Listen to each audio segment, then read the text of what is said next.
Good day. I am a physician. Half your daily calories link to increased stroke risk. There is a category of food that now makes up more than half the daily calories consumed in many developed countries.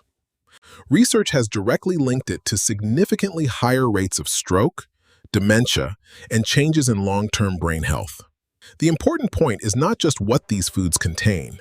It is how completely normal and invisible they have become daily.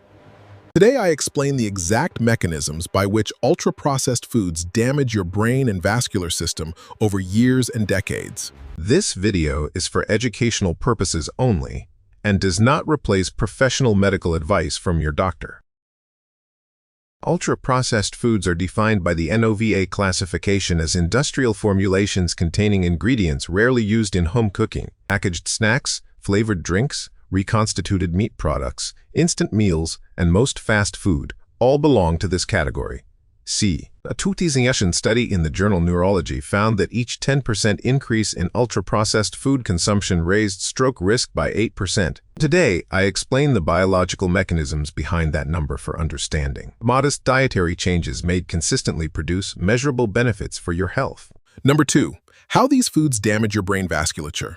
The harm does not come from one ingredient, it comes from multiple simultaneous mechanisms. First, these products promote chronic, low-grade systemic inflammation through their high content of refined carbohydrates and industrial seed oils. Elevated C-reactive protein and interleukin-6 inflammatory markers directly linked to atherosclerotic plaque development rise with habitual ultra-processed food consumption. Second, ultra-processed foods disrupt the gut microbiome, reducing populations of bacteria that produce short-chain fatty acids, essential for vascular integrity. A disrupted microbiome increases intestinal permeability, allowing bacterial fragments called lipopolysaccharides to enter the bloodstream and trigger vascular inflammation. Third, their high glycemic load drives repeated insulin spikes that damage the endothelium, the delicate inner lining of every blood vessel. Endothelial dysfunction is the earliest measurable stage of atherosclerosis and is directly linked to both ischemic and hemorrhagic stroke risk. Fourth, excessive sodium in most ultra-processed products raises blood pressure through well-established renal and vascular mechanisms. The brain is uniquely vulnerable because its fine perforating arteries are extraordinarily sensitive to sustained hypertensive and inflammatory damage over time. Number 1, what you can do now. You do not need a perfect diet.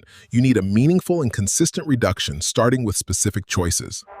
The Neurology study followed over 10,000 adults longitudinally, making its association between ultra-processed food and stroke risk robust and hard to dismiss. A 20R2 analysis in JMA Neurology extended these findings to dementia. Each additional daily serving of ultra-processed food increased dementia risk by 25%, replacing even 1 or 2 ultra-processed servings per day with whole food alternatives produces measurable improvements in inflammatory and metabolic markers within weeks. This is not about perfection, it is about systematic substitution of the highest harm items with lower harm alternatives over time. Read the ingredient list, not just the nutrition label. If it contains more than 5 ingredients you cannot identify, it is ultra-processed. Cooking from unprocessed ingredients even 2 or 3 additional times per week gives you direct control over what enters your vascular system daily. Have sliced vegetables, boiled eggs, nuts, and whole fruit available at home so that the easier choice is also the protective one. Your brain is a vascular organ. Every meal either contributes to its protection or contributes to long-term vascular stress. By the way, I covered other crucial details on this topic in my full video. The link is on the channel. If this helped you, subscribe, leave a like, and drop your question in the comments below.